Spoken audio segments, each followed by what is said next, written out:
Boundaries. What are they and why are they so difficult to set?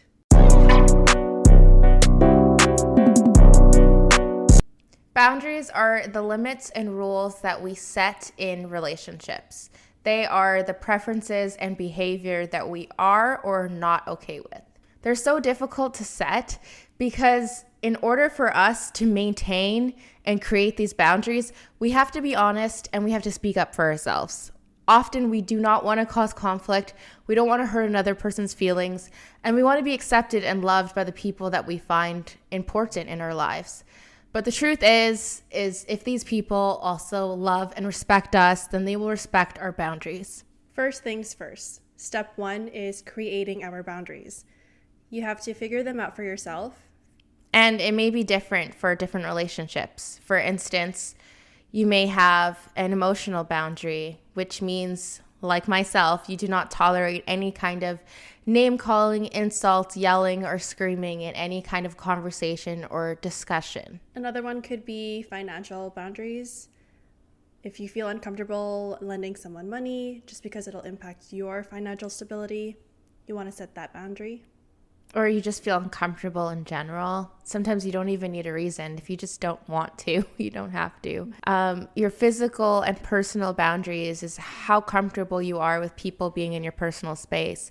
Growing up, I always had people touch my hair, and without even asking, because my hair is really curly and frizzy and they just wanted to touch it.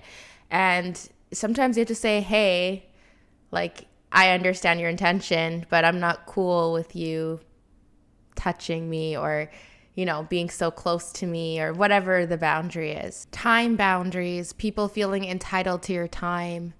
Just because you have a phone does not mean you're available 24/7. And I know that's how it would seem just because you're online. Making time boundaries is not taking that call late at night when you know you have to go to bed, or not doing a favor for a friend that you know majorly inconveniences you. And in relationships, again, just because you have a phone doesn't mean you're always available. You can decide and set boundaries of how often you communicate with people. Or even the boundaries in your romantic relationships. It may be important to set personal boundaries with the sex or gender that you're attracted to if you're in a monogamous, exclusive relationship.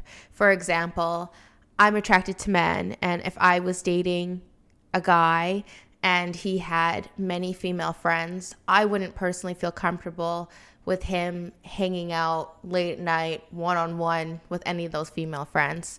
And that's just a personal boundary for me, and it can go vice versa. When I'm in a relationship, I personally don't have any male friends, but if I did, I wouldn't hang out one-on-one with my male friends because I know it would probably make my partner feel uncomfortable. There's also work boundaries. So you shouldn't be taking emails, phone calls on, let's say, the weekend when you are either wanting to spend time with yourself or your family and friends, your spouse. Step 2 is we have to state our boundaries to others, and we have to be firm about them. Going back to one of the examples I mentioned earlier is if one of our friends or somebody calls us late at night and say they have a tendency to do this, it's not once in a blue moon, you can say something like, hey, I would love to talk, but right now I really need to go to bed because I have work in the morning.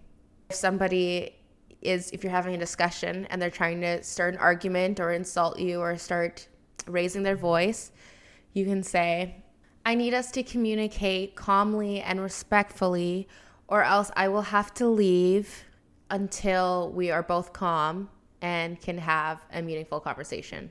Or if you find yourself needing some space, you can say, I really enjoy spending time with you, but I really need some space right now to be alone, to recharge. Or back to the money conversation, you can say, I feel really uncomfortable lending money to others, and I hope that you can respect that. These are all I statements, and they're not made to attack the other person. This is us saying, hey, this is how I feel about the situation. You're entitled to feel how you want to feel, but here is my reaction to this behavior, this preference, to whatever I'm being presented with. If you're dealing with a narcissist or somebody who has traits as such, you may get a very temperamental reaction, an aggressive reaction. You may get guilt tripped. And in that case, the next thing that we do, which is step number 3, is maintain. We have to maintain our boundaries no matter what they come back at us with. There might be times where you might want to make certain exceptions for certain individuals, but if something is really just not in your heart to do it, don't do it. Don't feel guilt tripped. Don't be pushed over. Just don't do it. Don't let somebody break your boundaries or manipulate you. It will only cause resentment or ruin the relationship. We must remain stern and affirmative. And even if they try to argue with us, then we don't continue the conversation.